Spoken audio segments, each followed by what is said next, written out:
అందరికీ నమస్కారం. ఈరోజు ప్రపంచ మాతృభాషా దినోత్సవం. మనదైన తెలుగు భాష మాతృభాష.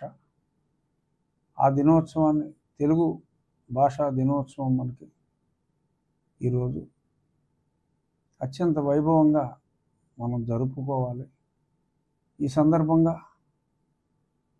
కవితలకు, తెలుగు కవిత్వానికి మరి ఆదికవి నన్నయ భట్టారకుడు గారిని మనం తలుచుకోవాలి. 2000 సంవత్సరాల పైబడి మనుగడలో ఉన్న అత్యంత విశిష్టమైన భాష. శ్రీకృష్ణదేవరాయలు ఆయన మాతృభాష తులు అయినప్పటికీ తెలుగు భాషలోని మాధుర్యాన్ని ఆయన ఆస్వాదించిన తర్వాత దేశ భాషలందు తెలుగు లెస్స అని ఆయన కవుల్లో ఉన్న అష్ట దిగ్గజాలు కూడా అందరూ కూడా అలసాని పెద్దన్న కానీ, నంది తిమ్మన్న కానీ, అందరూ కూడా దుర్జటి కానీ, అందరూ కూడా ప్రఖ్యాతిగాంచిన తెలుగు కవులు, ఎన్నో గ్రంథాలు రచించిన మహానుభావులు. ఆ తర్వాత వ్యావహారిక భాషలో గిడుగు రామ్మూర్తి గారిని మనందరం గుర్తుంచుకోవాలి. ఎందరో మహానుభావులు తెలుగు భాషకి పట్టాభిషేకం చేసి ఈరోజు మరి ప్రపంచంలో సుమారు 15-16 కోట్ల మంది తెలుగు భాషని మాట్లాడుతున్నారు.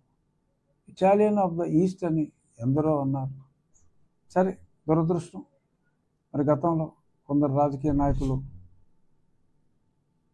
మాతృభాషను కాదనుకుని పరభాష నేర్చుకోవాలి, అవసరమే. మన మనుగడలో మరి ప్రపంచమే చిన్నగా మారిపోతున్న రోజుల్లో world is becoming two small day by day. మరి కొన్ని ఇతర భాషలు నేర్చుకోవాల్సిన అవసరం ఉన్నప్పటికీ మాతృభాషను మర్చిపోయి మరి ఇతర భాష వ్యామోహం, పరభాష వ్యామోహం, పరస్త్రీ వ్యామోహం కన్నా కూడా చాలా దారుణమైనది. మరి అటువంటి పరభాష వ్యామోహితుల్ని సరే ప్రస్తుతానికి మనం పక్కన పెట్టగలిగాం. మన భాషని ప్రేమించే వాళ్ళని దగ్గర చేర్చుకున్నాం. తెలుగు భాష గురించి ఎన్టీ రామారావు గారు ఆ రోజుల్లో మరి తెలుగు భాష మనది, నిండుగా వెలుగు భాష మనది, వచ్చిండన్నా వచ్చాడన్నా, అంటే వచ్చిండు అని అన్నా, వచ్చాడు అన్నా, వరాల తెలుగు ఒకటేనన్నా అని మనకు ఈ మధ్యకాలంలో తెలుగు భాషకి ఒక గ్లామర్ అద్దింది స్వర్గీయ నందమూరి తారక రామారావు గారు, మహానుభావుడు. వారిని కూడా ఈ సందర్భంగా స్మరించుకోవాలి. మాతృభాష గురించి మన వెంకయ్యనాయుడు గారు ఎప్పుడూ చెప్తూ ఉంటారు, కళ్ళజోడు లాంటిది పరభాష, కళ్ళు మాతృభాష అని. నెల్సన్ మండేలా గారు ఆయన చెప్పింది, అవతల వాడికి కాస్త తెలిసిన భాషలో చెప్తే అది తలకెక్కొచ్చు, కానీ అతని మాతృభాషలో మనం చెప్తే అది అతని హృదయానికి నాటుకుంటుంది అని నెల్సన్ మండేలా గారు కూడా మాతృభాష గురించి, మన తెలుగు భాష గురించి కాదు, ఎవరి మాతృభాషని, మన సంస్కృతి, మన సాంప్రదాయం, మన విలువలు అన్నీ మన మాతృభాషతో ముడిపడి ఉంటాయి. మరి అటువంటి భాషని అగౌరవపరచడం అంటే అంతకంటే అన్యాయం ఉండదు.